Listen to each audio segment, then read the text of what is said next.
आप सभी लोगों का अजीत शर्मा एजुकेशन चैनल पर स्वागत है। तो चलिए आज की कहानी शुरू करते हैं। नीम के घने जंगलों से घिरी अरावली की एक वीरान पहाड़ी पर एक प्राचीन किला खड़ा था। लोग उसे चंद्रगढ़ कहते थे। दिन के उजाले में वो किला बस एक खंडहर लगता, टूटे बुर्ज, उखड़ी दीवारें और सूखे कुएं। लेकिन जैसे ही सूरज ढलता, पूरे इलाके में एक अजीब सी खामोशी छा जाती। गांव के बुजुर्ग कहते थे कि उस किले में आज भी एक राजपूत रानी की आत्मा भटकती है, जो सदियों पुराने अपमान और विश्वासघात का बदला लेने के लिए जीवित है। बहुत पहले की बात है, जब चंद्रगढ़ अपने वैभव के शिखर पर था। किले की रानी थी रानी पद्मावती। रूप, साहस और स्वाभिमान की मिसाल। उसकी आंखों में तेज था और चाल में गरिमा। वो तलवार चलाना जानती थीं और राज्य के फैसलों में भी उसकी राय मानी जाती थी।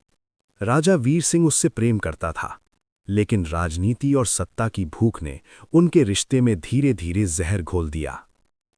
उस समय पड़ोसी राज्य का एक सरदार उदयभान चंद्रगढ़ पर नजर गड़ाए बैठा था। वो जानता था कि खुले युद्ध में वो हार जाएगा, इसलिए उसने षड्यंत्र रचा। उसने राजा के सबसे विश्वस्त सेनापति को लालच दिया, सोने, पद और सत्ता का। उसी रात जब किले में उत्सव चल रहा था, विश्वासघात की नींव रखी गई।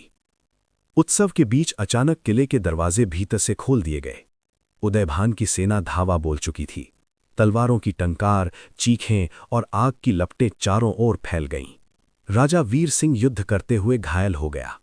रानी पद्मावती ने स्त्रियों और बच्चों को सुरक्षित स्थान पर भेजा और स्वयं हथियार उठाए। लेकिन विश्वासघाती सेनापति ने पीछे से वार किया। रानी जमीन पर गिर पड़ी। कहा जाता है कि मरते समय रानी ने न आह भरी न आंसू बहाए, बस एक शपथ ली। उसने अपनी आखिरी सांस में कहा, जिसने मेरे सम्मान को कुचला, जिसने विश्वासघात किया, उसकी 7 पीढ़ियां चैन से नहीं जिएंगी। उसी रात रानी का शरीर अग्नि में समा गया, लेकिन उसकी आत्मा नहीं। किले के सबसे ऊंचे बुर्ज पर पहली बार एक सफेद साया दिखा। पहरेदारों ने सुना पायल की हल्की सी छन छन और किसी स्त्री की धीमी हंसी। अगली सुबह वही विश्वासघाती सेनापति मृत पाया गया। चेहरा भय से जकड़ा हुआ, आंखें खुले की खुली। समय बीतता गया, चंद्रगढ़ उजड़ गया, किला वीरान हो गया, लेकिन रानी की कथा जीवित रही। हर पूर्णिमा की रात किले से रोशनी दिखाई देती। लोग कहते कि रानी अपने अपमान का हिसाब लेने निकलती है।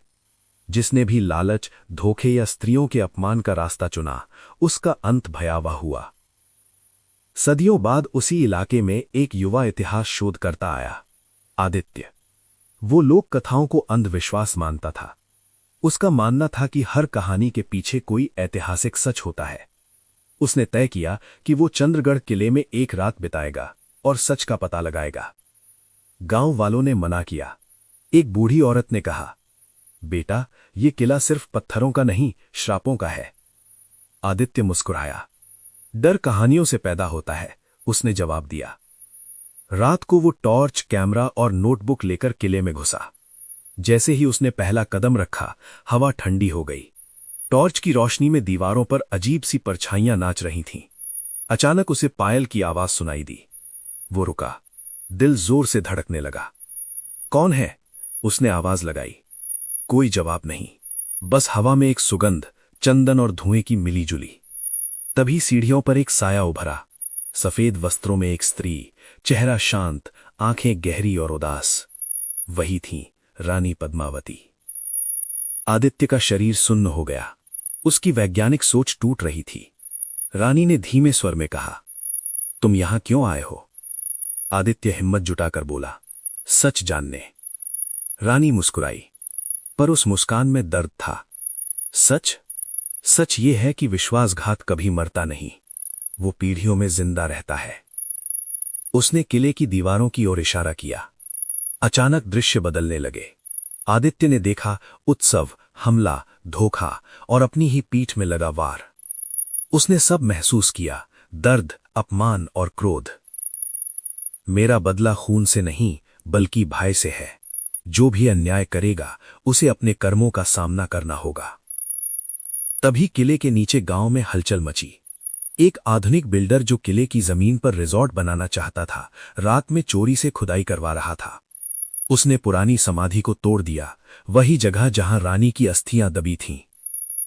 रानी की आंखों में आग जल उठी, पूरा किला कांपने लगा। आदित्य ने देखा सफेद साया आकाश में फैल गया। नीचे काम कर रहे लोग चीखने लगे, मशीनें अपने आप रुक गईं। बिल्डर जमीन पर गिर पड़ा, जैसे किसी अदृश्य शक्ति ने उसका दम घोंट दिया हो। सुबह तक वो पागल हो चुका था, बस एक ही बात दोहरा रहा था, मुझे माफ कर दो रानी, मुझे माफ कर दो। सुबह होते ही सब शांत हो गया। आदित्य किले से बाहर निकला, बदला हुआ इंसान। उसने अपनी रिपोर्ट में लिखा कि चंद्रगढ़ सिर्फ एक ऐतिहासिक स्थल नहीं, बल्कि चेतावनी है कि सत्ता, लालच और विश्वासघात का अंत हमेशा भयावह होता है। आज भी पूर्णिमा की रात अगर कोई चंद्रगढ़ की ओर ध्यान से देखे तो उसे बुर्ज पर एक दीपक जलता दिखेगा। कहते हैं वो रानी पद्मावती की आत्मा है जो न्याय की रखवाली करती है। वो निर्दोषों को डराती नहीं, बल्कि उन लोगों को याद दिलाती है कि राजपूत रानी का बदला समय ले सकता है, पर टलता नहीं। और शायद यही वजह है कि चंद्रगढ़ आज भी खड़ा है, खंडहर नहीं, बल्कि एक जीवित साक्ष्य कि आत्मसम्मान की आग मौत के बाद भी बुझती नहीं। अगर आपको ये कहानी अच्छी लगे तो कृपया अजीत शर्मा एजुकेशन चैनल को सब्सक्राइब करना ना भूलें। धन्यवाद।